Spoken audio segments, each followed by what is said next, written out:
Mackenzie Johnston with Tri-State Livestock News, bringing you discussions concerning fair cattle markets. Today we have the opportunity to chat with Dustin Aherin. He is an animal protein analyst for Rabo AgriFinance. He recently published a study titled The Case for Capacity: Can the U.S. Beef Industry Expand Packing Capacity?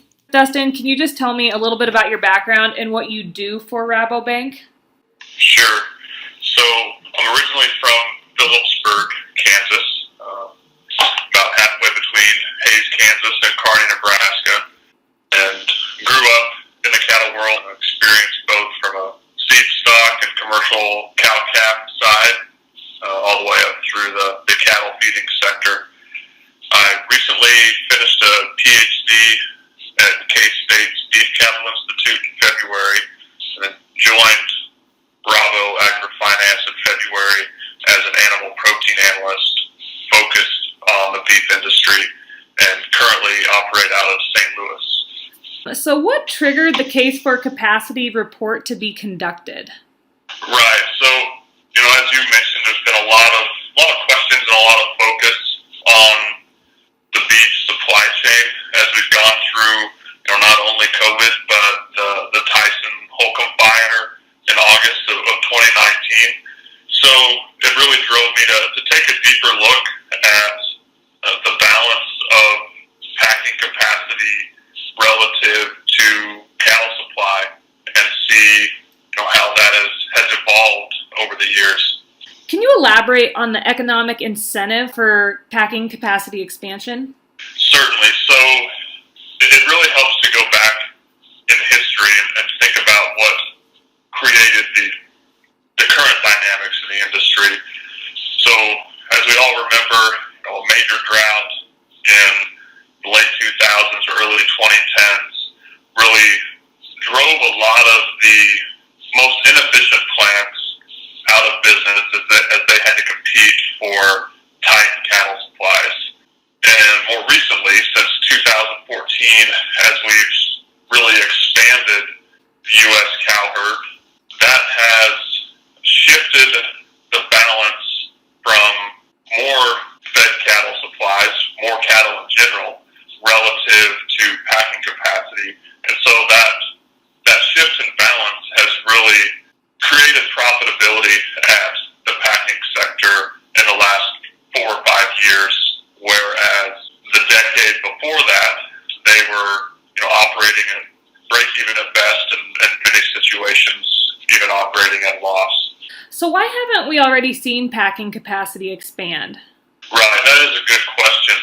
And again, drawing back to that historical scenario, packers just now kind of regained leverage in the supply chain and are hesitant to expand and give up that leverage and potentially expose themselves to another cycle of tight cattle supplies.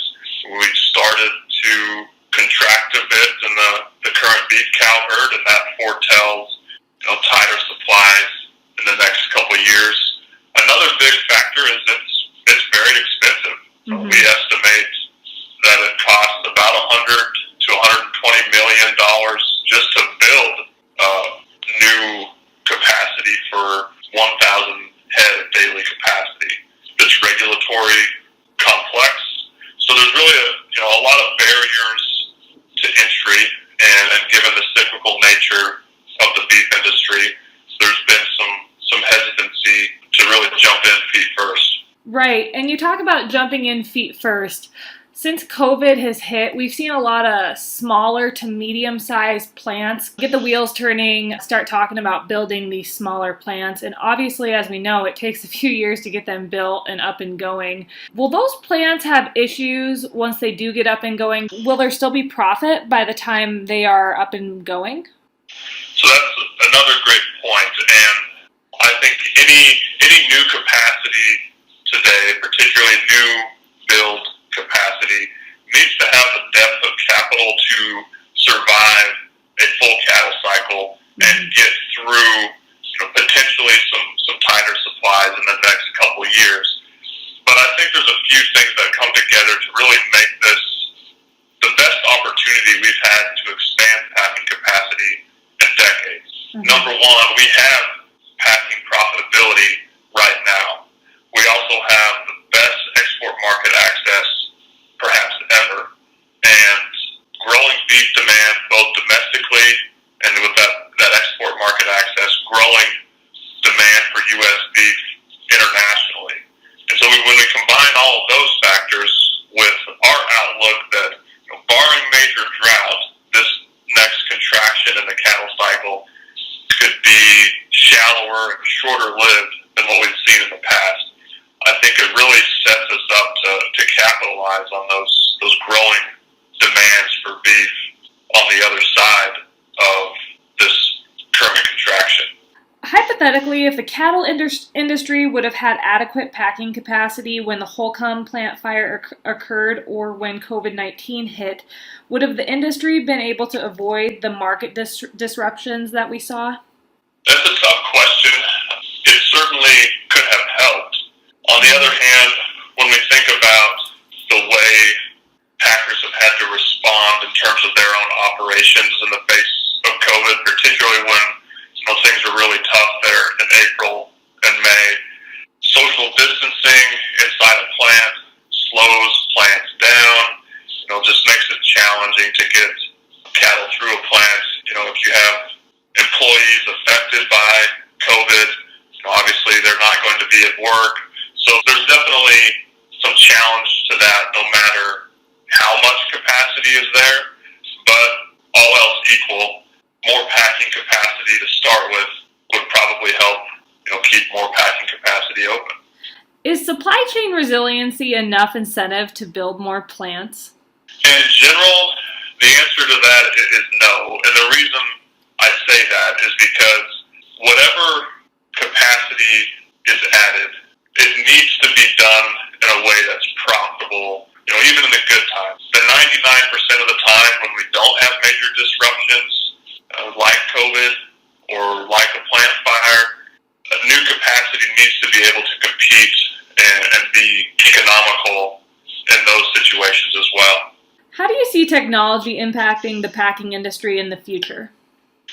In the short term, I think the biggest opportunity in terms of technology is improved in-plant monitoring and analysis through data collection, really kind of identifying choke points and where certain improvements could be made on a production line, perhaps even monitoring machinery to prevent breakdowns. And sometime in the future, there will likely be more automated fabrication.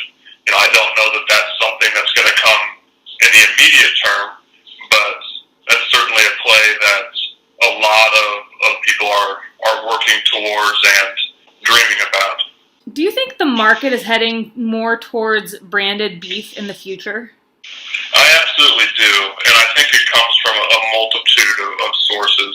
Obviously, the consumer has shown that they really appreciate and value a branded product, and thus far we've built that brand or built a brand around quality attributes, perhaps breed makeup, things of that nature. But I think it's going to become continually more important about how that beef was produced, where it was produced, does it have traceability attached to it? And that not only comes from a consumer perspective, but an investor perspective.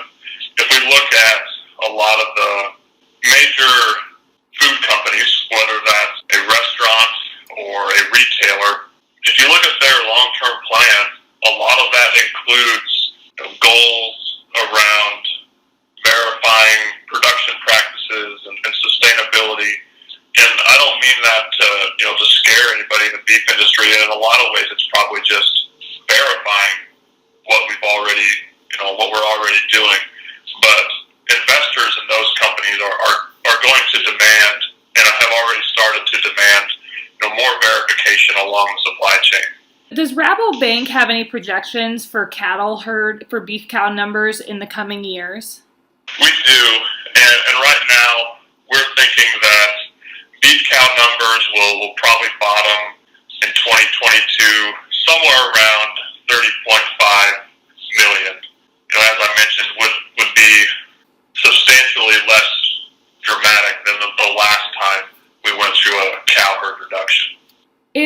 Additional packing capacity is added. What will be some of the main benefits for the beef industry?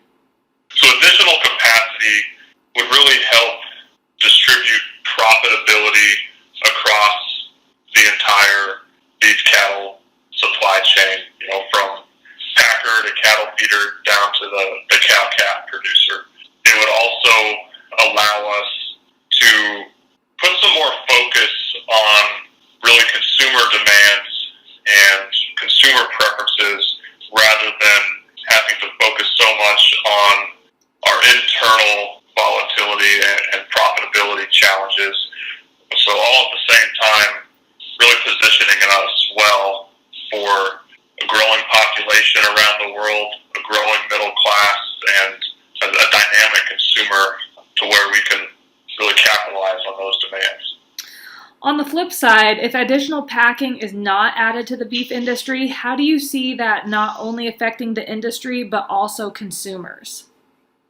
So if packing capacity remains where it is, it's certainly possible that beef cow numbers liquidate a bit more, and we end up having a smaller U.S. beef industry than what would be possible if we added capacity.